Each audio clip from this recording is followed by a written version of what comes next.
भारत देश का भूतकाल कैसा था, अतीत कैसा था, इसके बारे में मुझे आपसे कुछ बात कहनी है। पूज्य स्वामी जी का उसके लिए निर्देश है। मैं उसके लिए आपके सामने कुछ प्रमाण प्रस्तुत करूंगा।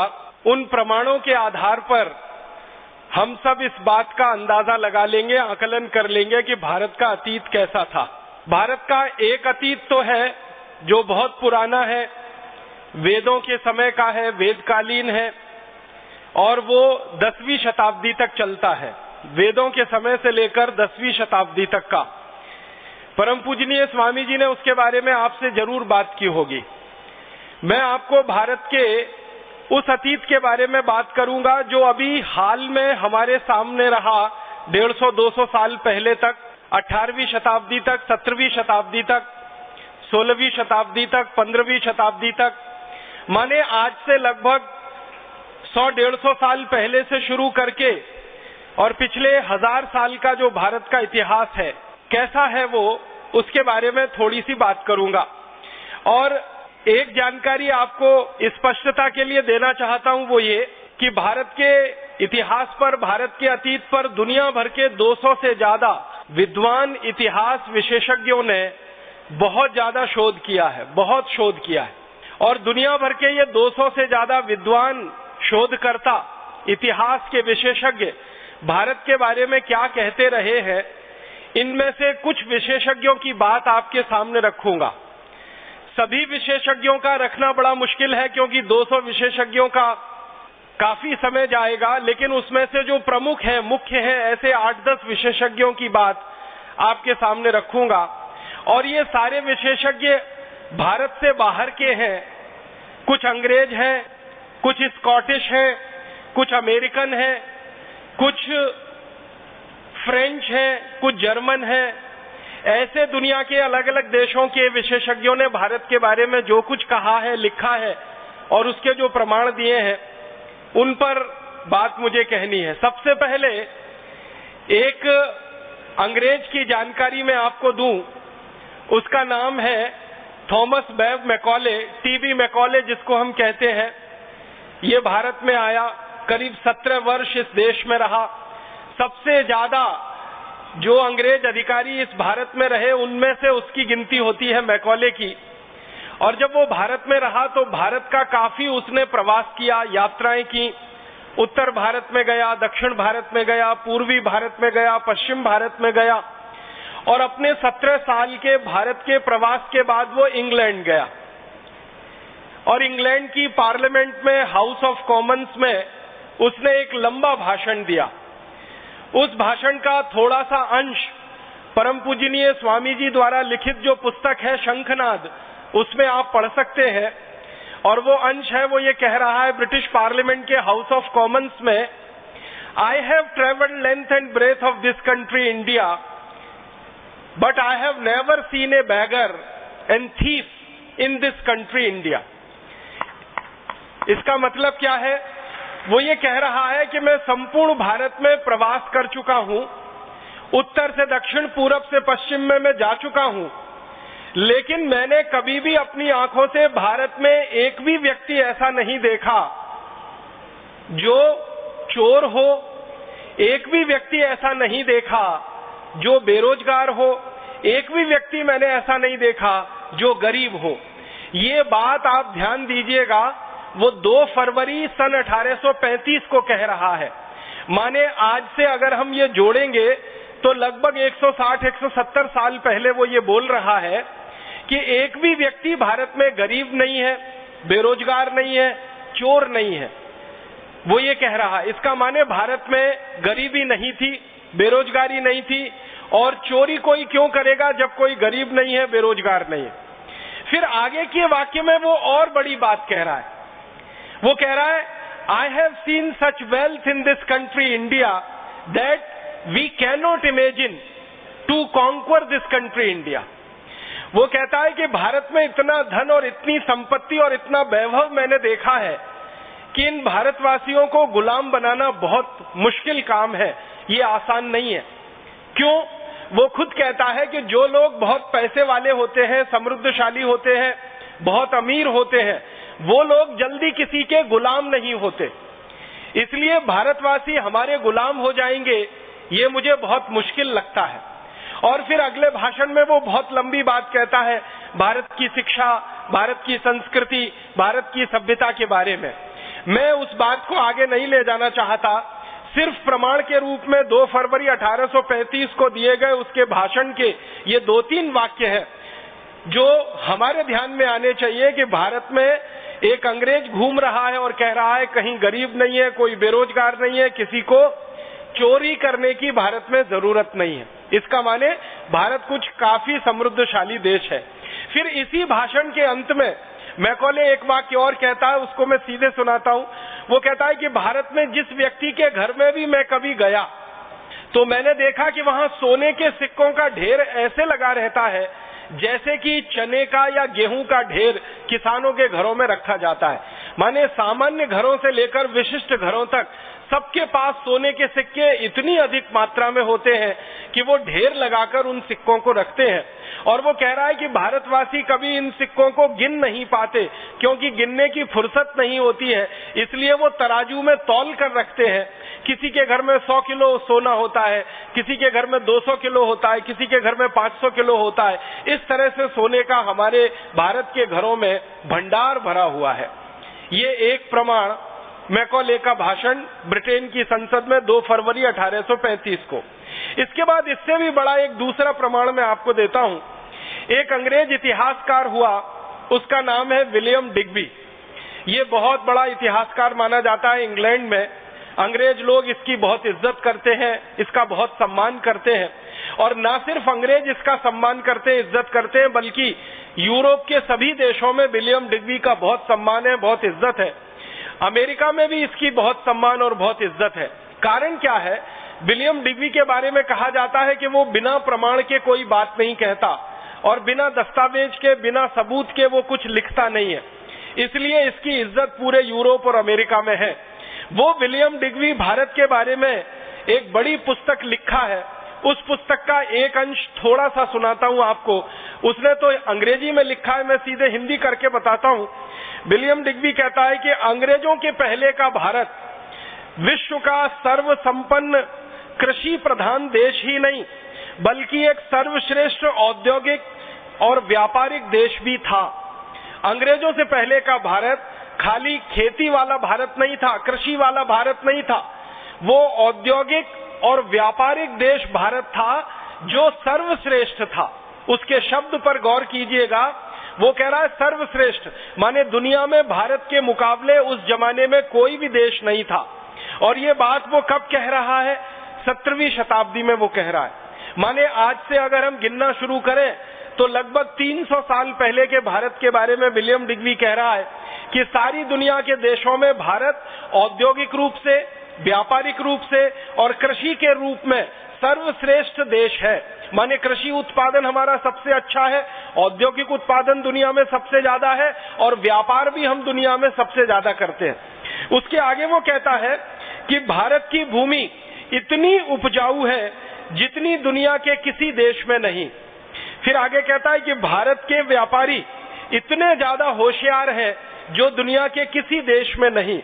फिर वो आगे कहता है कि भारत के जो कारीगर हाथ से कपड़ा बनाते हैं, उनका बनाया हुआ कपड़ा, रेशम का तथा अन्य कई वस्तुएं पूरे विश्व के बाजार में बिक रही हैं।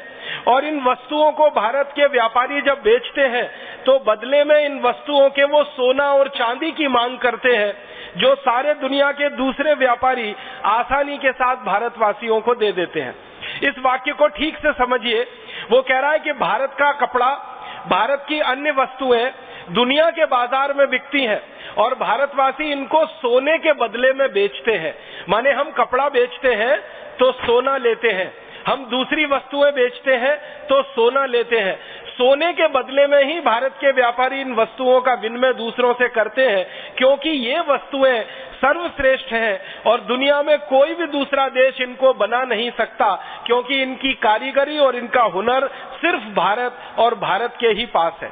फिर वो इसी में आगे कहता है कि भारत देश में इन वस्तुओं की उत्पादन के बाद की जो बिक्री की प्रक्रिया है वो दुनिया के दूसरे बाजारों पर निर्भर है। और ये वस्तुएं जब दूसरे देशों के बाजारों में बिकती हैं तो भारत में सोना और चांदी ऐसे प्रवाहित होता है जैसे नदियों में पानी प्रवाहित होता है। और भारत की नदियों में पानी प्रवाहित होकर जैसे महासागर में गिर जाता है, वैसे ही दुनिया की तमाम नदियों का सोना चांदी भारत में प्रवाहित होकर भारत के महासागर में आकर गिर जाता है। और वो अपनी पुस्तक में कहता है कि दुनिया के देशों का सोना चांदी भारत में आता तो है, लेकिन भारत के बाहर 1 ग्राम सोना और चांदी कभी जाता नहीं है। कारण क्या है?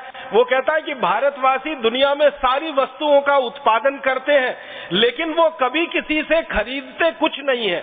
मतलब सीधा सा ये है कि भारत आयात कुछ नहीं करता है, इंपोर्ट कुछ नहीं करता है। जो भी कुछ है भारत, वो सिर्फ एक्सपोर्ट और निर्यात ही करता है। इसका मतलब बहुत साफ है कि आज से 300 साल पहले का भारत निर्यात प्रधान देश था।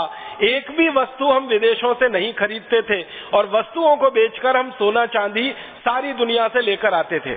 विलियम डिग्वी जैसा एक बड़ा इतिहासकार हुआ, वो फ्रांस का हुआ। उसका नाम है फ्रांसवा पिराड।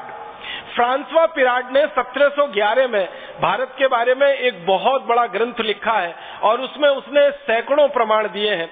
उस ग्रंथ में से एक छोटा सा प्रमाण मैं आपको प्रस्तुत करना चाहता हूं। फ्रांसवा पिराड अपनी पुस्तक में कहता है कि भारत देश में मेरी जानकारी में 36 तरह के ऐसे उद्योग चलते हैं जिनमें उत्पादित होने वाली हर वस्तु विदेशों में निर्यात होती है। फिर वो आगे लिखता है कि भारत के सभी शिल्प और उद्योग उत्पादन में सबसे उत्कृष्ट, कलापूर्ण और कीमत में सबसे सस्ते हैं। सोना, चांदी, लोहा, इस्पात, तांबा, अन्य धातुएं, जवाहरात, लकड़ी के सामान, मूल्यवान दुर्लभ पदार्थ, ये सब इतनी ज्यादा विविधता के साथ भारत में बनती हैं जिनके वर्णन का कोई अंत नहीं हो सकता। और जो सबसे महत्व की बात वो कह रहा है कि मुझे जो प्रमाण मिले हैं, फ्रांसवा पिराड अपनी पुस्तक में लिख रहा है कि मुझे जो प्रमाण मिले हैं उनसे ये पता चलता है कि भारत का निर्यात दुनिया के बाजारों में पिछले 3000 वर्षों से अबाधित रूप से बिना रुके हुए लगातार चल रहा है। ये बात वो 1711 में लिख रहा है और कह रहा है कि पिछले 3000 साल से भारत का निर्यात दुनिया के बाजारों में चल रहा है। इसका माने आप अंदाजा लगाइए, 17वीं शताब्दी में, उससे 1000 साल पहले 7वीं शताब्दी में, और उससे 1000 साल पहले, और उससे 1000 साल पहले, अगर ये पूरी गणना हम करते जाएं तो महात्मा बुद्ध के जन्म से लगभग 500 वर्ष पहले, हमारे देश के तीर्थंकर महावीर स्वामी के जन्म से लगभग 650 वर्ष पहले भारत दुनिया के सभी देशों के बाजारों में सबसे ज्यादा निर्यात करने वाला देश है। 3000 साल की गिनती फ्रांसवा पिराड ने भारत के बारे में निकाली है। फिर उसके बाद एक स्कॉटिश है जिसका नाम है मार्टिन। वो इतिहास की पुस्तक में भारत के बारे में कहता है कि ब्रिटेन के निवासी, इंग्लैंड के निवासी जब बर्बर और जंगली जानवरों की तरह से जीवन बिताते रहे, तब भारत में दुनिया का सबसे बेहतरीन कपड़ा बनता था और सारी दुनिया के देशों में बिकता था। और ये मार्टिन नाम का जो स्कॉटिश हिस्टोरियन है, ये कहता है कि मुझे ये स्वीकार करने में कोई शर्म नहीं है कि भारतवासियों ने सारी दुनिया को कपड़ा बनाना और कपड़ा पहनना सिखाया है। और वो कहता है हम अंग्रेजों ने और अंग्रेजों के सहयोगी जातियों के लोगों ने भारत से ही कपड़ा बनाना सीखा है और पहनना भी सीखा है। फिर वो कहता है कि रोमन साम्राज्य में जितने भी राजा और रानी हुए हैं वो सभी भारत के कपड़े मंगाते रहे हैं, पहनते रहे हैं और उन्हीं से उनका जीवन चलता रहा है। एक फ्रांसीसी इतिहासकार है 1750 में, उसका नाम है टेवर्नी। वो क्या कह रहा है? वो कह रहा है भारत के वस्त्र इतने सुंदर और इतने हल्के हैं कि हाथ पर रखो तो पता ही नहीं चलता कि उनका वजन कितना है। सूत की महीन कताई मुश्किल से नजर आती है। भारत में कालीकट, ढाका, सूरत, मालवा में इतना महीन कपड़ा बनता है कि पहनने वाले का शरीर ऐसा दिखता है कि मानो वो एकदम नग्न है। माने कपड़े की बुनाई इतनी बारीक है कि अंदर का शरीर भी उसमें से दिखाई देता है। वो कहता है इतनी अद्भुत बुनाई भारत के कारीगर जो हाथ से कर सकते हैं वो दुनिया के किसी भी देश में कल्पना करना संभव नहीं है। फिर उसके बाद एक अंग्रेज है विलियम वॉर्ड, वो कहता है कि भारत में मलमल का उत्पादन इतना विलक्षण है, ये भारत के कारीगरों के हाथों का कमाल है। जब इस मलमल को घास पर बिछा दिया जाता है और उस पर ओस की कोई बूंद गिर जाती है तो वो दिखाई नहीं देती है, क्योंकि ओस की बूंद में जितना पतला रंग होता है, माने जितना हल्का रंग होता है, उतना ही हल्का वो कपड़ा होता है। इसलिए ओस की बूंद और कपड़ा आपस में मिल जाते हैं, अलग अलग दिखाई नहीं देते। इतनी बारीक बुनाई भारत के कपड़े की है। आपने बहुत बार इतिहास में एक वाक्य सुना होगा कि भारत में बनाया हुआ कपड़ा एक छोटे से अंगूठी से, रिंग में से खींचकर बाहर निकाला जा सकता था, वो 13-14 मीटर का लंबा थान होता था। वो वाक्य इसी इतिहासकार ने लिखा है जिसका नाम है विलियम वॉर्ड। वो ये कहता है कि भारत का 13 गज का एक लंबा कपड़ा हम चाहे तो एक छोटी सी रिंग में से पूरा खींचकर बाहर निकाल सकते हैं। इतनी बारीक और इतनी महीन बुनाई भारत के कपड़े की यहाँ पर होती है। फिर वो कहता है कि भारत का 15 गज का लंबा थान, आप गज तो समझते ही हैं, मीटर से थोड़ा छोटा होता है। अगर 15 गज की मैं बात करूं तो वो लगभग 14 मीटर के बराबर बैठेगा। तो 14 मीटर लंबा थान या 15 गज का लंबा थान, वो कह रहा है कि उसका वजन 100 ग्राम से भी कम होता है। अब आप कल्पना करिए, 15 गज का इतना बड़ा थान, उसका वजन 100 ग्राम से भी कम होता है। वो कह रहा है कि मैंने बार बार भारत के कई थानों का वजन किया है, हर एक थान का वजन 100 ग्राम से भी कम निकलता है, और कुछ थान का वजन तो ग्रेन में उसने तौला है। ग्रेन एक इकाई होती है, अंग्रेजी इकाई है। जैसे हम सुनार के पास जाते हैं ना, सुनार सोने को तौलता है, तो एक तौल होती है जो 10 ग्राम की होती है और एक तौल 10 ग्राम से भी कम की होती है। तो तोला जिसको हम कहते हैं ना, वो 10 ग्राम का होता है। तोला से छोटी एक इकाई होती है जिसको रत्ती कहते हैं, रत्ती। तो रत्ती 10 ग्राम से भी छोटी होती है।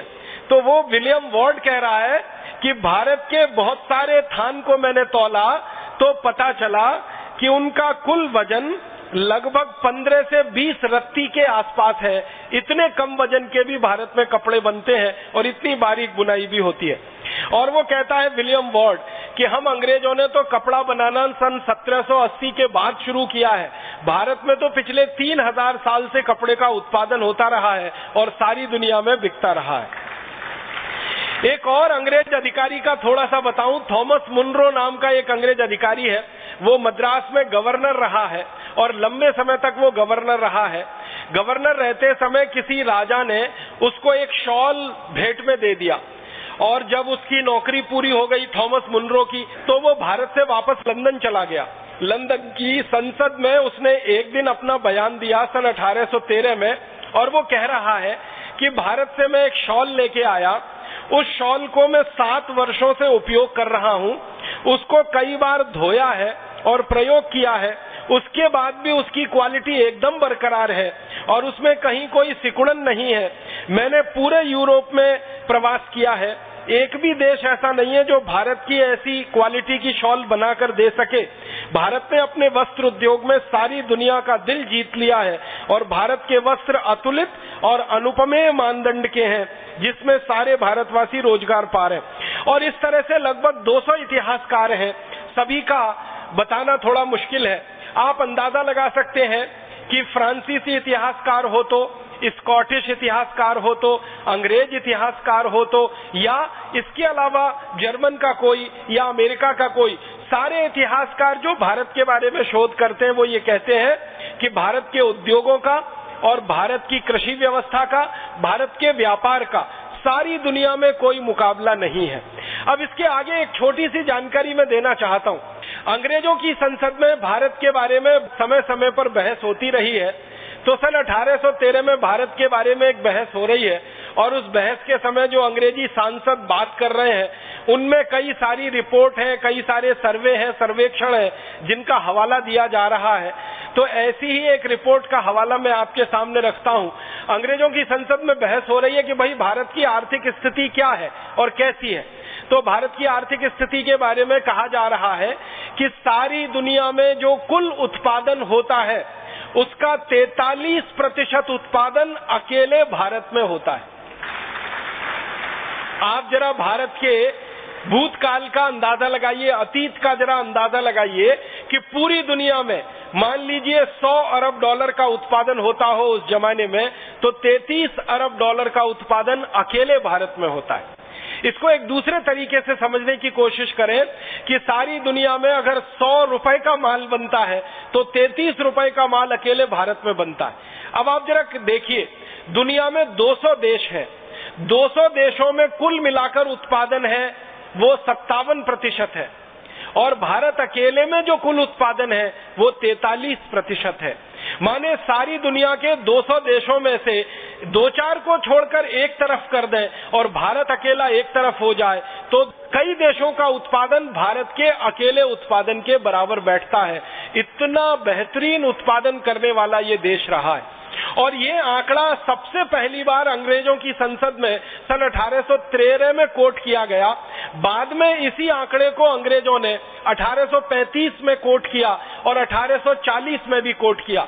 और अंग्रेजों का ये कहना है कि सन 1840 तक भारत का उत्पादन सारी दुनिया में सबसे अधिक है और वो कुल दुनिया के उत्पादन का 43% है। अब मैं थोड़ी तुलना करूं तो आपको बात समझ में आएगी। आज अगर सारी दुनिया के कुल उत्पादन की बात की जाए तो अमेरिका देश का कुल उत्पादन सारी दुनिया के कुल उत्पादन का लगभग 25% है। और थोड़ा आगे बढ़े तो अमेरिका के साथ चीन नाम के देश का कुल उत्पादन पूरी दुनिया के उत्पादन का लगभग 23% है। ये 23% और 25% चीन और अमेरिका दोनों मिल जाएं तो इनका लगभग कुल उत्पादन जो होता है उससे थोड़ा ही कम भारत का कुल उत्पादन रहा आज से लगभग 250 वर्ष पहले तक। माने आज की दुनिया में चीन और अमेरिका मिलकर जितना कुल उत्पादन करते हैं उतना उत्पादन लगभग उससे थोड़ा कम भारत करता रहा 1840 के साल तक। इतना बड़ा उत्पादक देश था भारत।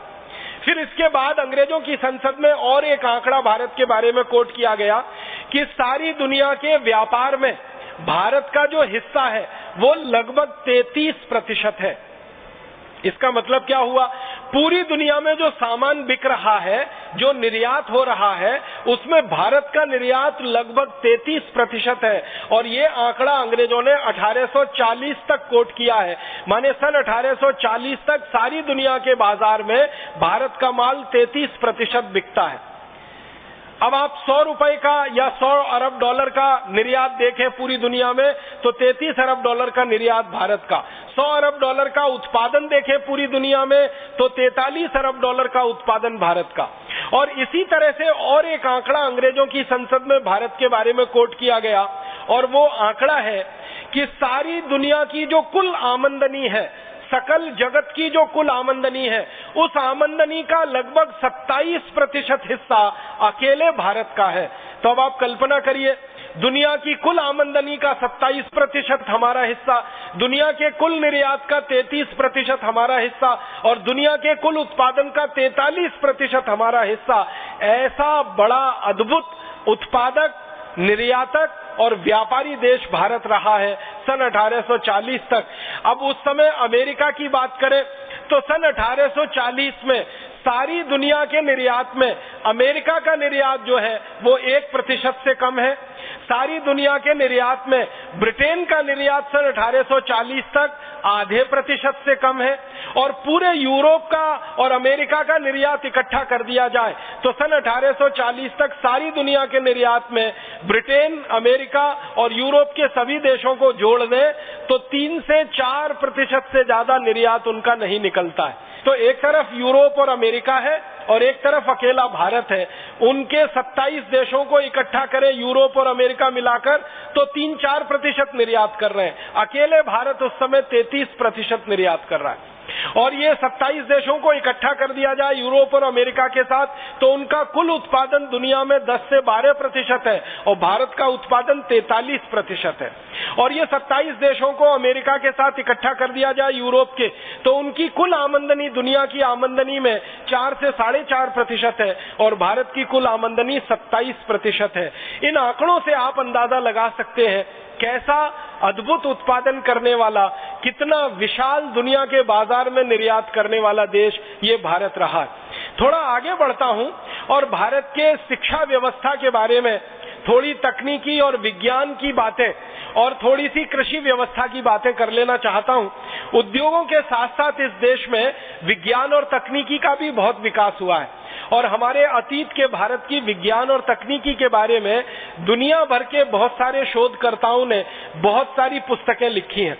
ऐसा ही एक अंग्रेज है जिसका नाम है G.W. लिटनेर, वो भारत में काफी लंबे समय तक रहा है। और एक दूसरा अंग्रेज जिसका नाम थोड़ी देर पहले मैंने लिया, थॉमस मुनरो, ये भी भारत में काफी दिनों तक रहा। ये दोनों ने भारत की शिक्षा व्यवस्था पर बहुत ज्यादा काम किया है। एक और अंग्रेज है, उसका नाम है पेंडरकास्ट, उसने भारत की टेक्नोलॉजी और विज्ञान पर बहुत ज्यादा काम किया है। और एक अंग्रेज है कैम्पबेल करके, उसने भी भारत की विज्ञान और तकनीकी पर बहुत ज्यादा काम किया। कैम्पबेल का एक छोटा सा वाक्य मैं आपको सुनाता हूं। वो ये कहता है, जिस देश में उत्पादन सबसे अधिक होता है ये तभी संभव है जब उस देश में कारखाने हो, और कारखाने किसी देश में तभी संभव है जब वहां पर कोई तकनीकी हो, टेक्नोलॉजी हो, और टेक्नोलॉजी किसी देश में तभी संभव है जब वहां पर विज्ञान हो, और विज्ञान किसी देश में मूल रूप से शोध के लिए अगर प्रस्तुत है तभी उसमें से तकनीकी का निर्माण होता है। मतलब इस वाक्य को सरल तरीके से हम समझें कि मूल विज्ञान होता है जिसको हम आज की अंग्रेजी भाषा में फंडामेंटल साइंस कहते हैं, फिर उसमें से अप्लाइड साइंस निकलता है, वो प्रायोगिक विज्ञान होता है, और उस प्रायोगिक विज्ञान में से तकनीकी निकलती है, और उस तकनीकी में से कारखाने निकलते हैं, और उन कारखानों से फिर उत्पादन होता है, और वो उत्पादन फिर सारी दुनिया में बिकता है। तो ये बात अगर कैम्पबेल कहता है कि भारत में टेक्नोलॉजी हजारों साल से रही है तो कारखाने भी रहे होंगे, तो उसके बारे में जब खोज की गई तो पता चला कि 18वीं शताब्दी तक इस देश में इतनी बेहतरीन टेक्नोलॉजी रही है स्टील बनाने की जो दुनिया में कोई आज कल्पना नहीं कर सकता। स्टील बनाने की जो टेक्नोलॉजी भारत में रही है, लोहा इस्पात बनाने की जो टेक्नोलॉजी भारत में रही है, वैसी दुनिया में किसी देश के पास नहीं है। अंग्रेजों का ये जो अधिकारी है कैम्पबेल, वो ये कहता है कि भारत का बनाया हुआ लोहा, भारत का बनाया हुआ इस्पात सारी दुनिया में सर्वश्रेष्ठ माना जाता है। उसके बारे में वो एक मुहावरा दे रहा है और वो कह रहा है कि इंग्लैंड में या यूरोप में अच्छे से अच्छा जो लोहा बनता है वो भारत के घटिया से घटिया लोहे का भी मुकाबला नहीं कर सकता। ये कैम्पबेल सन 1842 में कह रहा है। वो ये कह रहा है कि इंग्लैंड और पूरे यूरोप में अच्छे से अच्छी जो स्टील बन रही है वो भारत की घटिया से घटिया स्टील का भी मुकाबला नहीं कर सकती। माने भारत की घटिया से घटिया स्टील भी इंग्लैंड और यूरोप की अच्छे से अच्छी स्टील से अच्छी है। उसके बाद एक जेम्स फ्रैंकलिन नाम का अंग्रेज है, बहुत बड़ा उसको जो है धातुकर्मी विशेषज्ञ माना जाता है। वो ये कहता है कि भारत का स्टील दुनिया में सर्वश्रेष्ठ है। यूरोप में सबसे अच्छा स्टील इस समय बनता है स्वीडन में, लेकिन भारत का स्टील उससे कई गुना अच्छा है। भारत के कारीगर स्टील को बनाने के लिए जो भट्टियां तैयार करते हैं, जिनको हम अंग्रेजी में ब्लास्ट फर्नेस कहते हैं, वह दुनिया में कोई नहीं बना पाता। वो कहता है कि इंग्लैंड में लोहा बनाना तो हमने 1825 के बाद शुरू किया, भारत में तो लोहा 10वीं शताब्दी से ही हजारों टन में बनता रहा है और दुनिया के देशों में बिकता रहा है। वो ये कहता है कि मैं 1764 में भारत से स्टील का एक नमूना लेके आया था। मैंने इंग्लैंड के सबसे बड़े विशेषज्ञ डॉक्टर स्कॉट को स्टील दिया था और उनको ये कहा था कि लंदन रॉयल सोसाइटी की तरफ से आप इसकी जांच कराइए। डॉक्टर स्कॉट ने भारत की उस स्टील की जांच कराई तो कहा कि ये भारत का स्टील इतना अच्छा है कि सर्जरी के लिए बनाए जाने वाले सारे उपकरण इससे बनाए जा सकते हैं जो दुनिया में किसी दूसरे देश के पास उपलब्ध नहीं। आप जानते हैं सर्जरी के लिए जो उपकरण बनाए जाते हैं, चाकू बनाए जाते हैं, छुरियां बनाई जाती हैं, कैंचियां बनाई जाती हैं, टांका लगाने के लिए सुई बनाई जाती है, ऐसे 100 से ज्यादा उपकरण सर्जरी के लिए बनाए जाते हैं। तो डॉक्टर स्कॉट कह रहे हैं इस बात को 1764 में कि दुनिया में किसी भी देश के पास सर्जरी के लायक बनाने वाला स्टील नहीं है क्योंकि उनकी क्वालिटी अच्छी नहीं है, लेकिन भारत का स्टील जो मेरे पास आया है ये इतना अद्भुत है कि इससे सर्जरी के सारे उपकरण हम बना सकते हैं। फिर वो अंत में कह रहे हैं कि मुझे ऐसा लगता है कि भारत का ये स्टील हम पानी में भी डाल के रखें तो इसमें कभी जंग नहीं लगेगा, क्योंकि इसकी क्वालिटी इतनी अच्छी है। आप जानते हैं कि लोहा या स्टील दुनिया में एक ऐसी वस्तु है जो थोड़ी देर के लिए भी पानी के संपर्क में आए, नमी के संपर्क में आए, तो सबसे पहले उसमें जंग लगती है, जिसको हम सब लोग अंग्रेजी में रस्टिंग कहते हैं। लेकिन स्कॉट कह रहा है भारत के स्टील के बारे में कि मुझे लगता है कि इसको पानी में भी डाल के रखें तो बिल्कुल जंग नहीं लगेगी। इस क्वालिटी का स्टील भारत में बन रहा है। अब इसके थोड़ा आगे चलूं, अगर स्टील इतनी अच्छी क्वालिटी का है तो एक अंग्रेज अधिकारी है, उसका नाम है लेफ्टिनेंट कर्नल ए वॉकर। उसने भारत के शिपिंग इंडस्ट्री पर सबसे ज्यादा रिसर्च किया है। वो ये कहता है कि भारत का जो अद्भुत लोहा है, स्टील है, ये जहाज बनाने के काम में बहुत ज्यादा आता है। और वो कहता है कि दुनिया में जहाज बनाने की सबसे पहली कला और सबसे पहली तकनीकी भारत में ही विकसित हुई है, और दुनिया के देशों ने पानी के जहाज बनाना भारत से सीखा है, और किसी देश के पास पानी का जहाज बनाने की तकनीकी उपलब्धि नहीं रही है। फिर वो कहता है कि भारत इतना विशाल देश है, इसमें लगभग 2 लाख गांव हैं। इन 2 लाख गांव को समुद्र के किनारे स्थापित हुआ माना जाता है। इन सभी गांवों में जहाज बनाने का काम पिछले हजारों वर्षों से चलता है।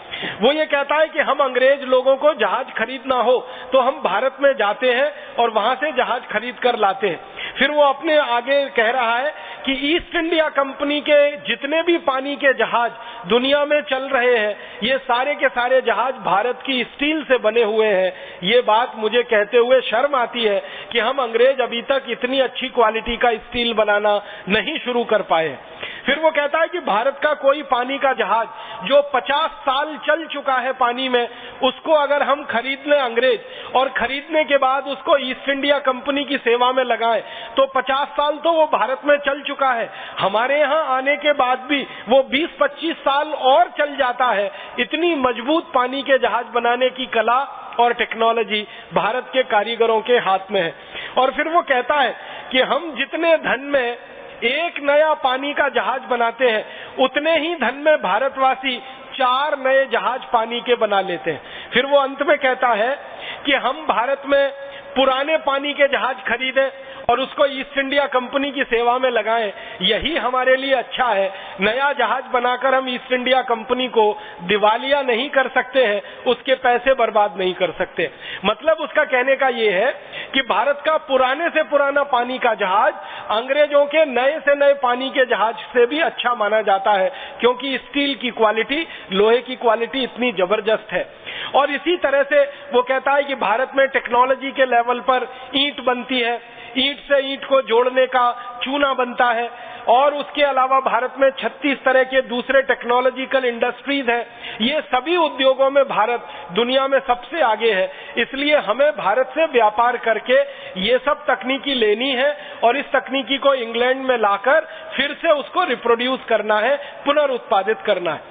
तो भारत टेक्नोलॉजी में बहुत ऊंचा है और इसी तरह से विज्ञान में भी बहुत ऊंचा है। भारत के विज्ञान के बारे में 1-2 नहीं 20 अंग्रेजों ने रिसर्च की है, शोध की है, और वो ये कहते हैं कि भारत में विज्ञान की 20 से ज्यादा शाखाएं हैं जो बहुत ज्यादा पुष्पित और पल्लवित हुई हैं। उनमें सबसे बड़ी शाखा है वो खगोल विज्ञान है, दूसरी बड़ी शाखा है वो नक्षत्र विज्ञान है, तीसरी बड़ी शाखा है बर्फ बनाने का विज्ञान है, चौथी बड़ी शाखा है और ऐसी कर करके धातु विज्ञान है, फिर उसके बाद भवन निर्माण के विज्ञान की है। तो ऐसी 20 तरह की वैज्ञानिक शाखाएं पूरे भारत में है। और वॉकर लिख रहा है इस बात को कि भारत में ये जो विज्ञान की ऊंचाई है वो कितनी अधिक है, इसका अंदाजा हम अंग्रेजों को नहीं लगता। एक बात आप सभी जानते हैं, वो ये कि एक यूरोप का वैज्ञानिक हुआ, उसका नाम है कॉपरनिकस। कॉपरनिकस के बारे में सारी दुनिया ये कहती है कि उसने पहली बार बताया कि सूर्य का पृथ्वी के साथ क्या संबंध है। पहली बार सारी दुनिया को पृथ्वी और सूर्य के अंतर संबंधों के बारे में बताने वाला यूरोप का वैज्ञानिक कॉपरनिकस माना जाता है। और उस कॉपरनिकस के बारे में यह भी कहा जाता है कि वो पहला यूरोपियन वैज्ञानिक है जिसने सूर्य से पृथ्वी की दूरी का अनुमान लगाया। फिर वो पहला वैज्ञानिक है जिसने सूर्य के दूसरे उपग्रहों के बारे में जानकारी सारी दुनिया को दी। लेकिन इस कॉपरनिकस की बात को अंग्रेज ही कह रहा है कि ये असत्य है, झूठ है। वो ये कह रहा है वॉकर कि अंग्रेजों के हजारों साल पहले, यूरोपियन लोगों के हजारों साल पहले भारत में ऐसे विशेषज्ञ वैज्ञानिक हुए हैं जिन्होंने पृथ्वी से सूर्य की दूरी का ठीक ठीक पता लगाया है और भारत के शास्त्रों में उसको दर्ज कराया। आप जानते हैं हमारे वेदों में, यजुर्वेद में विशेष रूप से ऐसे बहुत सारे सूत्र हैं, श्लोक हैं, मंत्र हैं जिनसे बहुत सारा स्पष्ट ज्ञान मिलता है खगोल शास्त्र का। आपको सुन के हैरानी होगी कि कोपरनिकस का जिस दिन जन्म हुआ था यूरोप में, उससे ठीक लगभग 1000 साल पहले एक भारतीय वैज्ञानिक ने पृथ्वी से और सूर्य की दूरी कितनी है बिल्कुल ठीक ठीक नाप उन्होंने बता दिया था। और हमारे वो वैज्ञानिक का नाम था आर्यभट्ट। आप हैरान हो जाएंगे, कोपरनिकस ने जितनी दूरी नापी है मील में, वो सारी की सारी दूरी आर्यभट्ट ने कोपरनिकस के जन्म के 1000 साल पहले नाप ली थी। और जितनी दूरी श्री आर्यभट्ट जी ने कह दी है, उस दूरी में 1 इंच इधर और उधर यूरोप का वैज्ञानिक कर नहीं पाया। वही दूरी आज यूरोप में मानी जाती है, अमेरिका में मानी जाती है, प्रमाणित है। तो आप अंदाजा लगाएं कि जब इस देश में ऐसे वैज्ञानिक रहे हैं जिन्होंने धरती से सूर्य की दूरी नाप ली हो, और वो भी यूरोप से 1000 साल पहले, तो आप अंदाजा लगा सकते हैं कि विज्ञान कितना विकसित रहा होगा इस देश में। और आपको एक रोचक जानकारी देना चाहता हूं कि हमारे देश में ये जो खगोल विज्ञान है ना, ये बहुत गहरा रहा है और इसी पर से नक्षत्र विज्ञान का विकास हुआ है। ये खगोल विज्ञान और नक्षत्र विज्ञान में शोध करने वाले वैज्ञानिकों ने ही दिन और रात कितने बड़े होंगे, 12 घंटे का दिन होगा, 12 घंटे की रात होगी, 14 घंटे का दिन होगा, या 10 घंटे की रात होगी, या 10 घंटे का दिन होगा, 14 घंटे की रात होगी, सर्दियों में अलग होगी, गर्मियों में अलग होगी, बरसात में कैसी होगी, ये सारे के सारे आंकड़े दिन और रात के समय के, ये भारत के वैज्ञानिकों के द्वारा निकाले गए हैं और सारी दुनिया में उनका प्रचार और प्रसार हुआ है। हम अभी दिन की गणना करते हैं कि आज हमारा दिन रविवार है, दूसरा दिन सोमवार है, तीसरा दिन मंगलवार है, चौथा दिन बुधवार है, पांचवा दिन गुरुवार है, शुक्रवार है, शनिवार है। ये जो दिनों की हम गिनती करते हैं और इनके जो नाम हमने रखे हुए हैं, रवि, सोम, मंगल, बुध, आपको शायद ये मालूम होगा, नहीं तो मैं कहना चाहता हूं, ये सारे दिनों का नामकरण और इनकी अवधि पूरी की पूरी महान महर्षि आर्यभट्ट की निकाली हुई है और उनके द्वारा ये दिन तय किए हुए। और आपको सुनकर और हैरानी होगी, अंग्रेज जो खगोल शास्त्री हैं और अंग्रेज जो नक्षत्र विज्ञानी हैं, वो इस बात को ईमानदारी से स्वीकार करते हैं कि भारत का रवि, सोम, मंगल, बुध ही हमने ले लिया है और उसी को Sunday, Monday, Tuesday, Wednesday, Thursday, Friday, Saturday कर दिया है।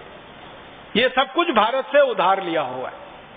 और आपको एक रोचक बात बताऊं, पृथ्वी घूमती है अपने अक्ष पर और सूर्य के चारों तरफ भी। ये बात सबसे पहले भारतीय वैज्ञानिकों ने प्रमाणित की थी 10वीं शताब्दी में। और पृथ्वी के घूमने से दिन रात होते हैं, मौसम और जलवायु बदलते हैं, ये बात भी भारतीय वैज्ञानिकों के द्वारा प्रमाणित हुई है सारी दुनिया में। तो भारत के वैज्ञानिकों ने खगोल शास्त्र में, नक्षत्र विज्ञान में जबरदस्त काम किया है। सूर्य है, सूर्य के कितने उपग्रह हैं और उन उपग्रहों का सूर्य के साथ अंतर संबंध क्या है, ये सारी खोज भारत में 3री शताब्दी के आसपास की है। जब दुनिया में कोई पढ़ना लिखना भी नहीं जानता होगा, उस समय भारत में ये खोज चलती रही है कि सूर्य क्या है, सूर्य के उपग्रह क्या है, उनके आपस के अंतर संबंध क्या है। तो खगोल शास्त्र की, नक्षत्र विज्ञान की विद्या बहुत अद्भुत और बहुत ऊंची है। एक अंग्रेज है, उसका नाम है डेनियल डिफो। वो ये कहता है कि ये भारत के वैज्ञानिक कितने ज्यादा पक्के हैं गणित में कि चंद्र ग्रहण और सूर्य ग्रहण का ठीक ठीक पता बता देते हैं सालों पहले।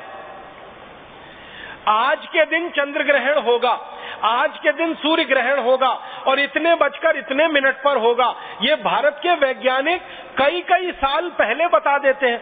1708 के समय ये लंदन की संसद में कह रहा है कि मैंने भारत का पंचांग जब भी पढ़ा है, मुझे एक प्रश्न का उत्तर कभी नहीं मिला कि भारत के ऋषि, महर्षि, वैज्ञानिक कई कई साल पहले कैसे पता लगा लेते हैं कि आज चंद्र ग्रहण पड़ेगा, आज सूर्य ग्रहण पड़ेगा और इस समय पर पड़ेगा, और सही सही वही समय पर पड़ता है। इसका माने भारत के वैज्ञानिकों की नक्षत्रों के बारे में, खगोल विद्या के बारे में बहुत गहरी गहरी रिसर्च है, शोध है, ये इसी के आधार पर हो सकता है। तो इस तरह का भारत है। और एक दो जानकारी दूं शिक्षा के बारे में कि भारत का अतीत अगर हमें अच्छे से समझना है तो भारत की शिक्षा को समझना पड़ेगा, क्योंकि साइंस और टेक्नोलॉजी जो भी विकसित होती है उसका आधार शिक्षा व्यवस्था होती है। किसी देश में खगोल शास्त्र अगर विकसित हुआ है तो उसका आधार भी शिक्षा व्यवस्था होती है। अगर नक्षत्र शास्त्र का विकास हुआ है तो उसका आधार भी शिक्षा व्यवस्था होती है। सभी विज्ञान की विधाओं का और सभी तकनीकी की विधाओं का मूल आधार शिक्षा होती है। तो भारत में अगर विज्ञान इतना अच्छा है, तकनीकी इतनी अच्छी है, तो शिक्षा भी कोई बहुत अच्छी ही रही होगी। बिना उसके तो विज्ञान तकनीकी आ नहीं सकती और बिना शिक्षा के उद्योग और व्यापार चल नहीं सकता। तो भारतीय शिक्षा के बारे में सबसे पहला एक प्रमाण मैं प्रस्तुत करना चाहता हूं। एक जर्मन दार्शनिक हुआ, उसका नाम है मैक्स मूलर। ये मैक्स मूलर ने भारत की शिक्षा व्यवस्था पर सबसे ज्यादा शोध कार्य किया है, और वो ये कहता है कि मैं भारत की शिक्षा व्यवस्था से इतना प्रभावित हूं, शायद ही दुनिया के किसी देश में इतनी सुंदर शिक्षा व्यवस्था होगी जो भारत में है। और भारत के बंगाल राज्य के बारे में मैक्स मूलर एक आंकड़ा दे रहा है कि भारत का जो बंगाल राज्य है, बंगाल प्रांत है, बंगाल प्रांत आप जानते हैं भारत का एक प्रांत है। और ये जब बंगाल की जो वो बात मैक्स मूलर कह रहा है, वो बंगाल है जिसमें पूरा बिहार है, आधा उड़ीसा है, आज का पूरा पश्चिम बंगाल है और आसाम है, और आसाम के ऊपर के छोटे छोटे 7 प्रदेश हैं। इस बंगाल राज्य के बारे में मैक्स मूलर कह रहा है कि मेरी जानकारी में 80,000 से अधिक गुरुकुल पूरे बंगाल में सफलता के साथ पिछले हजारों साल से चल रहे हैं। 80,000 गुरुकुल, ये मैक्स मूलर ने गिनती करवाई है। और सिर्फ एक राज्य के बारे में, एक राज्य है बंगाल। इसी तरह से एक अंग्रेज विद्वान है, शिक्षा शास्त्री है, उसका नाम है लुडलो, और लुडलो आता है भारत में और करीब 16-17 साल रहता है इस देश में, और 16-17 साल रहकर भारत में घूमा है। घूमने के बाद शिक्षा व्यवस्था पर उसने सर्वेक्षण किया है। वो क्या कह रहा है? वो कह रहा है कि भारत में एक भी गांव ऐसा नहीं है जहां कम से कम एक गुरुकुल नहीं है। कम से कम माने हर गांव में कम से कम एक गुरुकुल तो है ही, एक से भी ज्यादा है। फिर आगे वो कह रहा है कि भारत के बच्चे एक भी ऐसे नहीं है जो गुरुकुल में ना जाते हो पढ़ाई के लिए, माने सभी बच्चे गुरुकुल में जाते हैं पढ़ाई के लिए। अब आप पूछेंगे कि ये लुडलो किस समय की बात कर रहा है? ये लुडलो 18वीं शताब्दी की बात कर रहा है, ज्यादा पुरानी बात नहीं कर रहा है। उसके अलावा एक और अंग्रेज है जिसका नाम है G.W. लिटनेर।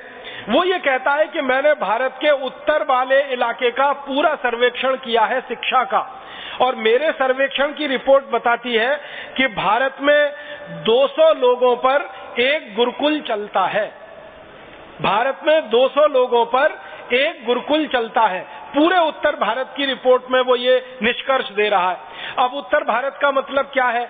आज का पूरा पाकिस्तान, आज का पूरा पंजाब, आज का पूरा हरियाणा, आज का पूरा जम्मू कश्मीर, आज का पूरा हिमाचल प्रदेश, आज का पूरा उत्तर प्रदेश और आज का पूरा उत्तराखंड, ये सारा इलाका मिलकर उत्तर भारत है। और उत्तर भारत के बारे में लिटनेर की रिपोर्ट है सन 1822 की, उसमें वो कहता है कि 200 लोगों पर कम से कम एक गुरुकुल पूरे उत्तर भारत में है। और इसी तरह से थॉमस मुनरो की रिपोर्ट है, वो ये कह रहा है कि दक्षिण भारत में 400 लोगों पर कम से कम एक गुरुकुल भारत में है। अब ये उत्तर और दक्षिण को मिला दिया जाए तो सारे भारत के बारे में औसत निकाला जाए तो ये औसत निकलता है 300 लोगों पर कम से कम एक गुरुकुल भारत में है। और जिस जमाने में ये सर्वेक्षण हुआ है उस जमाने में भारत की जनसंख्या लगभग 20 करोड़ के आसपास है। तो 20 करोड़ की जनसंख्या में 300 लोगों पर अगर एक गुरुकुल आप निकालेंगे तो कुल 20 करोड़ लोगों के ऊपर लगभग 7,32,000 के आसपास गुरुकुल निकलते हैं। माने संपूर्ण भारत देश में लगभग 7,32,000 गुरुकुल हैं। 1822 के आसपास के ये आंकड़े हैं। इसका मतलब क्या है? आप और इस बात को हैरानी से समझने की कोशिश करिए कि सन 1822 में भारत में 7,32,000 अगर गुरुकुल हैं तो गांव कितने हैं? तो आपको मालूम है अंग्रेज 10-10 वर्ष में भारत की जनसंख्या का सर्वेक्षण करते रहते थे। तो उस जमाने के सर्वेक्षण से पता चला कि भारत में कुल गांवों की संख्या भी लगभग 7,32,000 ही है। माने जितने गांव हैं उतने ही गुरुकुल इस देश में हैं। माने हर गांव में पढ़ने के लिए पूरी की पूरी व्यवस्था है। आज की भाषा में कहें तो कम से कम एक स्कूल हर गांव में है। इसी रिपोर्ट में आगे चले तो और एक अद्भुत बात पता चलती है कि सन 1822 में भारत में तो हर गांव में एक स्कूल है। तो इंग्लैंड की जरा बात करें, यूरोप की जरा बात करें कि वहां कितने स्कूल हैं और वहां कितने गांव में कितने स्कूल हैं, कितनी आबादी पे कितना स्कूल है। तो अंग्रेजों के इतिहास के बारे में पता चलता है कि सन 1868 तक तो पूरे इंग्लैंड में सामान्य बच्चों को पढ़ाने के लिए एक भी स्कूल नहीं था, 1868 तक। और हमारे यहाँ 1822 तक पूरे भारत देश में हर गांव में एक गुरुकुल था सामान्य बच्चों को पढ़ाने के लिए। मतलब हमारी शिक्षा व्यवस्था अंग्रेजों से बहुत बहुत बहुत आगे थी। और इसी D.W. लिटनेर की रिपोर्ट में मैं आपसे आगे कहूं, लिटनेर कहता है कि संपूर्ण भारत देश में 97% साक्षरता की दर है।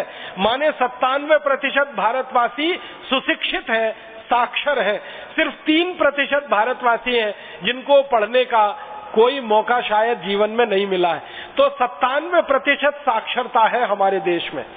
अब अगर आज के भारत की बात करें, 2009 के भारत की बात करें, तो आपको मालूम है इस समय भारत में साक्षरता की दर पूरी ताकत लगा के, जब भारत देश में सर्व शिक्षा अभियान चल रहा है, ऊपर से नीचे तक हजारों करोड़ रुपए खर्च किए जा रहे हैं, तब हमारे देश में साक्षरता की दर मात्र 50% पहुंच पाई है। और 1822 में हमारी साक्षरता की दर 97% रही है। इसका माने हमारी शिक्षा व्यवस्था आज जो है इससे कई गुना अच्छी अंग्रेजों से पहले इस देश में रही है। फिर भारत की शिक्षा व्यवस्था के बारे में एक और अद्भुत बात है जो सारी दुनिया के लिए जानने योग्य है। भारत की शिक्षा व्यवस्था में क्या है कि ये सभी जो गुरुकुल हैं, इन गुरुकुलों को चलाने के लिए कभी भी किसी राजा से कोई दान और अनुदान नहीं लिया जाता। 7,32,000 गुरुकुल इस देश में चलते हैं और किसी राजा से एक पैसा नहीं लिया जाता। ये सारे गुरुकुल समाज के द्वारा चलाए जाते हैं। आप बोलेंगे समाज के द्वारा कैसे चलते हैं? हमारे गांव-गांव में जहां जहां गुरुकुल रहे हैं वहां समाज के लोगों ने गुरुकुल के लिए भूमि दान कर रखी है और उस भूमि पर जितना उत्पादन होता है उस उत्पादन की आय से गुरुकुल आराम से चलता है। जरूरत पड़े तो गांव के लोग गुरुकुल के लिए दान इकट्ठा करते हैं और गुरुकुल उसका उपयोग करता है। तो सारे भारत के गुरुकुल साधारण लोगों के दान के पैसे से चलते हैं। राजा के पैसे से इस देश में एक भी गुरुकुल नहीं चलता है। ये सबसे महत्व की बात है जो सारी दुनिया को जानने के लिए है। इसके अलावा भारत के गुरुकुलों में समय क्या है पढ़ाई का? तो सूर्योदय से सूर्यास्त का ये समय है पढ़ाई का। हमारे यहाँ आजकल के जो स्कूल चलते हैं वहां का समय है सवेरे 10 बजे से दोपहर 2-3 बजे तक, लेकिन हमारे प्राचीन गुरुकुलों में जो समय है वो सूर्योदय से लेकर सूर्यास्त तक। अब सूर्योदय से लेकर सूर्यास्त तक जो विद्यार्थी हैं वो क्या क्या पढ़ते हैं? तो उनमें वो 18 विषय पढ़ते हैं। गणित पढ़ते हैं जिसको वैदिक गणित कहा जाता है, खगोल शास्त्र पढ़ते हैं, नक्षत्र विज्ञान पढ़ते हैं, धातु विज्ञान पढ़ते हैं जिसको आज हम मेटलर्जी कहते हैं, एस्ट्रोफिजिक्स पढ़ते हैं, केमिस्ट्री माने रसायन शास्त्र पढ़ते हैं। ऐसे लगभग 18 विषय विद्यार्थियों को पढ़ाए जाते हैं। और आपको ऐसा लगता होगा, कई लोगों के मन में ये भ्रम हो जाता है कि भारत में गुरुकुल माने खाली संस्कृत पढ़ाई जाती होगी और वेद और उपनिषद पढ़ा दिए जाते होंगे, लेकिन यहाँ दस्तावेज बताते हैं कि भारत में सभी गुरुकुलों में संस्कृत तो पढ़ाई जाती है माध्यम के लिए, और वेद पढ़ाए जाते हैं और उपनिषद पढ़ाए जाते हैं विद्यार्थियों में संस्कार देने के लिए। लेकिन विद्या देने के लिए खगोल शास्त्र, नक्षत्र विज्ञान, धातु विज्ञान, धातु कला और फिर शौर्य विज्ञान माने सैन्य विज्ञान जिसको हम कहते हैं, जिसको मिलिट्री ट्रेनिंग कहते हैं, इस तरह के 18 विषय अलग अलग विद्यार्थियों को पढ़ाए जाते हैं। फिर इन गुरुकुलों में पढ़ने के लिए विद्यार्थी जब आते हैं तो उनकी उम्र कितनी होती है? तो एक अंग्रेज अधिकारी लिख रहा है, उसका नाम है पेंडरगास्ट। वो कहता है कि जब कोई बच्चा भारत में 5 साल 5 महीने और 5 दिन का हो जाता है, बस उसी दिन उसका गुरुकुल में प्रवेश हो जाता है। 5 साल 5 महीने और 5 दिन का हो जाता है, उसी दिन बच्चे का प्रवेश गुरुकुल में हो जाता है और लगातार 14 वर्ष तक वो गुरुकुल में पढ़ता है और 14 वर्ष की शिक्षा पूरी करके वो गुरुकुल से बाहर निकलता है तो एक संपूर्ण मानव बन के निकलता है और वो जिम्मेदारी परिवार की उठा सकता है, समाज की उठा सकता है और देश की उठा सकता है। और पेंडरगास्ट कहता है कि शिक्षा भारत में इतनी आसान है कि गरीब हो या अमीर हो, पैसे वाला हो या बिना पैसे वाला हो, सबके लिए शिक्षा समान है और सबके लिए व्यवस्था समान है। और आपने तो ये बात बहुत बार सुनी होगी कि हमारे देश में गुरुकुलों की व्यवस्था ऐसी ही रही है कि भगवान श्री कृष्ण भी जिस गुरुकुल में पढ़े उसी गुरुकुल में उनके मित्र सुदामा भी पढ़े। और सुदामा की आर्थिक स्थिति के बारे में आप जानते हैं कि भगवान कृष्ण को मुट्ठी भर चावल नहीं खिला सकते, इतनी आर्थिक स्थिति कमजोर है, फिर भी सुदामा को गुरुकुल में प्रवेश मिला है और श्री कृष्ण के साथ बैठकर उन्होंने शिक्षा ग्रहण की है। माने एक तरफ करोड़पति का बेटा और दूसरी तरफ रोडपति का बेटा, दोनों एक ही जगह बैठकर समान शिक्षा ले रहे हैं और गुरु उनको समान भाव से शिक्षा दे रहा है। भारतीय गुरुकुलों की ये अद्भुत विशेषता है। सारी दुनिया के विद्वान इस बात पर भारत की बहुत प्रशंसा करते हैं।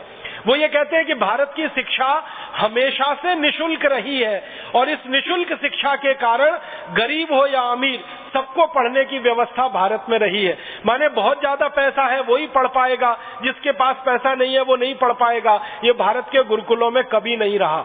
थोड़ा आगे बढ़ता हूं, इन गुरुकुलों के आधार पर जो भारत में चलता रहा है वो क्या है? इन गुरुकुलों में विद्यार्थी धातु विज्ञान सीखते हैं या नक्षत्र विज्ञान सीखते हैं या खगोल विज्ञान सीखते हैं या धातु कर्म सीखते हैं या भवन विज्ञान सीखते हैं, जो कुछ भी सीखते हैं और सीखकर निकलते हैं शायद वही बड़े बड़े वैज्ञानिक और इंजीनियर हो जाते हैं।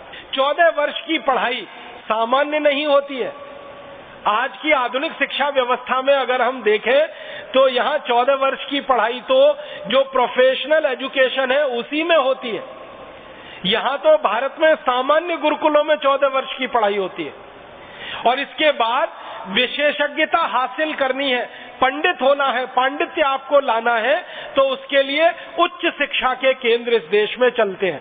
जिनको उच्च शिक्षा केंद्र अंग्रेजों ने कहा है, आज हम उनको भारत में यूनिवर्सिटी और कॉलेजेस कह सकते हैं। आज इस भारत देश में 2009 में भारत सरकार के लाखों करोड़ों रुपए खर्च होने के बाद लगभग 13,500 कॉलेजेस हैं, प्राइवेट और सरकारी सब मिलाकर, और 450 विश्वविद्यालय हैं, निजी और सरकारी दोनों मिलाकर। 13,500 कॉलेजेस हैं और 450 विश्वविद्यालय हैं, जब लाखों करोड़ों रुपए सरकार ने खर्च किया है। अब मैं आपको 1822 के बारे में जानकारी देता हूं कि 1822 में अकेले मद्रास प्रांत में, मद्रास प्रेसिडेंसी उसको कहा जाता है, अकेले मद्रास प्रांत में, मद्रास प्रांत का मतलब क्या है? आंध्र प्रदेश, तमिलनाडु, केरल और कर्नाटक का कुछ हिस्सा, ये पूरा मद्रास प्रांत है। अकेले मद्रास प्रांत में 1822 में 11,575 कॉलेजेस रहे हैं और 109 विश्वविद्यालय रहे हैं अकेले मद्रास प्रांत में। और फिर मद्रास प्रांत के बाद ऐसे ही मुंबई प्रांत है और फिर मुंबई प्रांत के बाद ऐसे ही पंजाब प्रांत है, फिर नॉर्थ वेस्ट फ्रंटियर है। ये चारों स्थानों को मिला दिया जाए तो भारत में लगभग 14,000 से भी ऊपर कॉलेजेस रहे हैं और लगभग 500 से 525 के बीच में विश्वविद्यालय रहे हैं। अब विश्वविद्यालय आज से ज्यादा, कॉलेजेस भी आज से ज्यादा, सन 1822 में भारत की ये स्थिति है। माने उच्च शिक्षा भारत में अद्भुत रही है अंग्रेजों के आने के पहले तक। माध्यमिक शिक्षा तो अद्भुत है ही, प्राथमिक शिक्षा भी बहुत अद्भुत है, लेकिन उच्च शिक्षा भी इस देश में अद्भुत है। और इन कॉलेजेस में विशेष रूप से जो कॉलेजेस रहे हैं, अभियांत्रिकी के अलग कॉलेजेस हैं, इंजीनियरिंग के अलग कॉलेजेस हैं, सर्जरी के अलग कॉलेज हैं, मेडिसिन के अलग कॉलेज हैं, जिनको आज हम कहते हैं ना मेडिकल कॉलेज अलग है, इंजीनियरिंग कॉलेज अलग है, मैनेजमेंट के कॉलेजेस अलग हैं। ये तो भारत में 1822 में भी है। सर्जरी के विश्वविद्यालय अलग हैं, और ये हमारे चिकित्सा विज्ञान में जिसको हम आयुर्वेद कहते हैं इसके विश्वविद्यालय अलग हैं, और मैनेजमेंट के विश्वविद्यालय अलग हैं। ये पूरे भारत में फैले हुए हैं और पूरे भारत के विद्यार्थियों की व्यवस्था यहाँ पर है। हमने सुना है तक्षशिला एक विश्वविद्यालय कभी होता था, हमने सुना है कभी नालंदा नाम का एक विश्वविद्यालय होता था। ये तक्षशिला नालंदा तो दो नाम है, ऐसे तो 500 से ज्यादा विश्वविद्यालय संपूर्ण भारत देश में हमारे आज से लगभग 150 पौने 200 साल तक रहे हैं। तक्षशिला नालंदा तो आज से 2500 साल पहले की कहानी है, लेकिन 150 पौने 200 साल पहले के भारत में 550 से ज्यादा विश्वविद्यालय हैं और 14,000 के आसपास डिग्री कॉलेजेस हैं। तो शिक्षा व्यवस्था में भारत अद्भुत है पूरी दुनिया में। आपको एक हंसी की बात मैं कहूं वो ये कि पूरे यूरोप में ऐसा माना जाता है कि सबसे पहले शिक्षा व्यवस्था सामान्य लोगों के लिए इंग्लैंड में आई, और वो सन 1868 में आई। इसका माने यूरोप के देशों में तो उसके और बाद में आई। तो आप बोलेंगे 1868 के पहले इंग्लैंड में स्कूल नहीं थे? स्कूल नहीं थे, ये बात को सही तरह से समझना है। राजाओं के जो बच्चे होते थे, राजाओं के जो अधिकारी होते थे, उन्हीं के लिए स्कूल होते थे, और वो राजाओं के महल में चला करते थे। वो सामान्य रूप से सार्वजनिक स्थानों पर नहीं चला करते थे, और साधारण लोगों को उनमें प्रवेश भी नहीं था।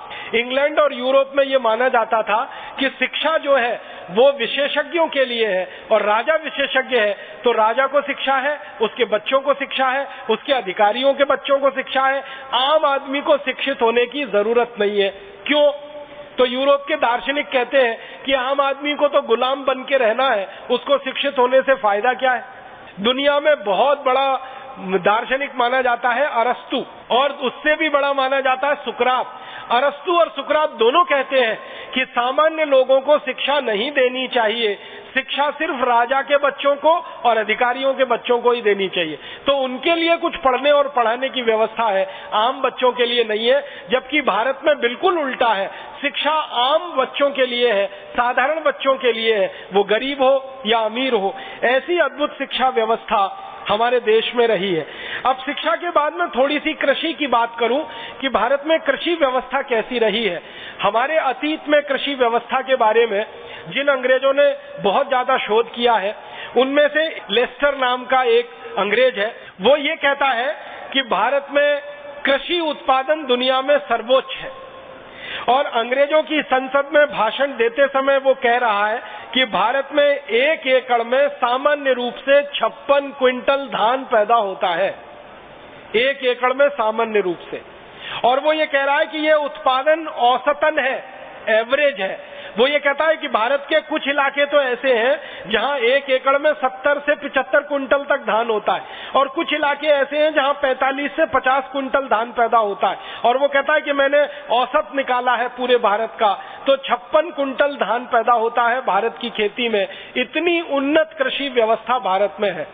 आज के अनुसार मैं आपको इसको अगर तुलना करके बताऊं तो आज भारत में सबसे ज्यादा यूरिया, डीएपी, सुपर फॉस्फेट डालने के बाद, सबसे ज्यादा रासायनिक खाद डालने के बाद औसतन 1 एकड़ में 30 क्विंटल से ज्यादा धान पैदा नहीं होता। और आज से लगभग 150 साल पहले भारत में 1 एकड़ में 56 क्विंटल धान पैदा हो रहा है, जबकि उस समय यूरिया, डीएपी कुछ नहीं है, खाली गाय के गोबर और गोमूत्र का उपयोग किया जा रहा है। तो उत्पादन का स्तर ये है। फिर इसी में गन्ने के उत्पादन के बारे में आंकड़े हैं अंग्रेजों की संसद में। वो ये कह रहे हैं कि भारत में 1 एकड़ में 120 मीट्रिक टन गन्ना सामान्य रूप से पैदा होता है पूरे भारत में, 120 मीट्रिक टन। और आज सन 2009 में यूरिया, डीएपी, सुपर फॉस्फेट के बोरे पर बोरे खेत में डालने के बाद गन्ने का औसतन उत्पादन पूरे देश में 30 से 35 मीट्रिक टन है 1 एकड़ में। आप तो महाराष्ट्र से आए हैं। महाराष्ट्र का एक इलाका है जिसको पश्चिम महाराष्ट्र आप कहते हैं, सांगली है, सतारा है, कोल्हापुर है और पुणे के बीच का। इस पूरे इलाके में गन्ना औसतन रूप से 1 एकड़ में 80 से 90 मीट्रिक टन है। बस यही क्षेत्र है भारत का जहां गन्ने का उत्पादन सबसे ऊंचा है, पश्चिम महाराष्ट्र में। बाकी पूरे देश में तो गन्ने का उत्पादन 30-35 मीट्रिक टन से ज्यादा नहीं है। और अंग्रेज उस समय क्या सर्वेक्षण कर रहे हैं और कह रहे हैं कि 120 मीट्रिक टन गन्ने का उत्पादन है भारत में, ऐसी खेती है। फिर वो कह रहे हैं कि कपास का उत्पादन सारी दुनिया में सबसे ज्यादा है। और एक खास बात जो अंग्रेज कह रहे हैं वो ये कि भारत में फसलों की विविधता सबसे ज्यादा दुनिया में भारत में ही है। एक अंग्रेज कह रहा है कि भारत में धान के कम से कम 1 लाख प्रजाति के बीज हैं, कम से कम 1 लाख प्रजाति के बीज हैं। और ये बात अंग्रेज कह रहा है सन 1822 के आसपास कह रहा है। सन 1822 तक इस देश में धान की 1 लाख से ज्यादा प्रजातियां मौजूद थीं और आज सन 2009 के आते आते भी 50,000 धान की प्रजातियां तो अभी भी इस पूरे देश में मौजूद है, सन 2009 के आते आते भी। तो इतना ज्यादा विविधता वाला ये देश है। फिर अंग्रेज कहते हैं कि भारत में सबसे पहला हल बना पूरी दुनिया का और सारी दुनिया ने हल बनाना और खेत में हल को चलाना भारतवासियों से सीखा है। ये भारत का सारी दुनिया को सबसे बड़ा कंट्रीब्यूशन है। फिर एक अंग्रेज कहता है कि हल के अलावा खुरपी आप समझते हैं निराई गुड़ाई करने के लिए उपयोग में आती है। खुरपी है, खुरपा है, हसिया है, हथौड़ा है, बेलची है, कुदाली है, फावड़ा है, पवित्र है, रहट है, ये सभी शब्द आपके शायद जाने पहचाने हैं। अंग्रेज कहते हैं कि ये सब चीजें दुनिया में बाद में आई हैं, भारत में सैकड़ों साल पहले ही ये बन चुकी हैं और इनका उपयोग होता रहा है। माने खुरपी, खुरपा, हसिया, फावड़ा, कुदाली जो सारी दुनिया में आज भी इस्तेमाल होते हैं खेत के लिए, वो भारत में सबसे पहले विकसित हुई हैं। और बीज को एक पंक्ति में बोने की जो परंपरा है वो हजारों साल पहले भारत में विकसित हुई है, दूसरे देशों को तो उसकी कभी कल्पना नहीं रही है। और इसी तरह अंग्रेजों के इंग्लैंड में 1750 में पहली बार कुछ किसानों ने भारत आकर खेती सीखी और यहाँ से जाकर अपने इंग्लैंड में उन्होंने कुछ प्रयोग किए और उसके बाद खेती का काम थोड़ा बहुत उनके यहाँ आगे बढ़ा। उसके पहले कोई उनके यहाँ रिकॉर्ड्स नहीं मिलते हैं कि खेती उनके यहाँ कोई बहुत अच्छी होती थी। तो आप पूछेंगे 1750 के पहले ये इंग्लैंड वाले जीते कैसे थे या स्कॉटलैंड वाले कैसे जीते थे अगर खेती इतनी अच्छी नहीं थी? वो जंगल के द्वारा होने वाले उत्पादन और पशुओं को शिकार करके उनके द्वारा उत्पादित होने वाले मांस पर जिंदा रहते थे। जंगल से जो कुछ मिल गया और पशुओं को मारकर जो मांस पैदा कर लिया उसी को खाकर उनका जीवन हजारों साल गुजरा है। और जिस समय इंग्लैंड वाले या यूरोप वाले 2 ही चीजें खा पाते थे, या तो मांस या तो जंगल के फल, उस समय भारत में खाने के लिए 1 लाख किस्म के चावल उपलब्ध हुआ करते थे। तो बाकी चीजों की तो बात छोड़ दीजिए आप। तो ऐसी अद्भुत हमारी कृषि व्यवस्था रही है। और इसी कृषि व्यवस्था के साथ थोड़ा आगे 2-3 बातें और कहता हूं कि कृषि व्यवस्था जब इतनी अद्भुत रही हमारे देश में तो उत्पादन सारी दुनिया में सबसे ज्यादा हम करते रहे और उस उत्पादन को दुनिया भर के देशों में हम निर्यात करते रहे। तो भारत से लोहा ही निर्यात नहीं किया हमने, कपड़ा ही निर्यात नहीं किया है। हजारों साल तक भारत का चावल दुनिया में निर्यात हुआ है, हजारों साल तक दालें भारत ने दुनिया को निर्यात की है, हजारों साल तक भारत में बनाया हुआ गुड़, ये जो शक्कर बनती है ना चीनी, ये तो अभी 100 साल पहले बनना शुरू हुई है। उसके पहले गुड़ बनता था और गुड़िया शक्कर बनती थी। तो गुड़ और गुड़िया शक्कर सारी दुनिया को हजारों साल तक भारत ने उत्पादित करके खिलाई है और खाने पीने की हजारों चीजें दुनिया भर के देश हमसे खरीदते रहे हैं और हमको बदले में सोना, चांदी, हीरे, जवाहरात मिलते रहे। अब मैं एक आखिरी बात कहना चाहता हूं आपसे, वो ये कि भारत ने कृषि उत्पादन में सर्वोच्चता हासिल की, भारत ने औद्योगिक उत्पादन में सर्वोच्चता हासिल की, भारत ने व्यापार में सर्वोच्चता हासिल की। ये सबका आधार था भारत की शिक्षा व्यवस्था। अगर शिक्षा व्यवस्था अच्छी नहीं होती तो शायद भारत ये कोई भी काम अच्छा नहीं कर पाता। किसी भी देश का तरक्की का पैमाना हम जब नापते हैं ना कि इस देश का कितना विकास है, तो 2 ही चीजों से वो पैमाना नापा जाता है और बनता है। पहला होता है स्वास्थ्य और दूसरा होता है चिकित्सा। भारत का स्वास्थ्य दुनिया में सबसे अद्भुत रहा है क्योंकि इस देश में चिकित्सा विज्ञान दुनिया में सबसे ज्यादा उन्नत स्थिति में रहा है।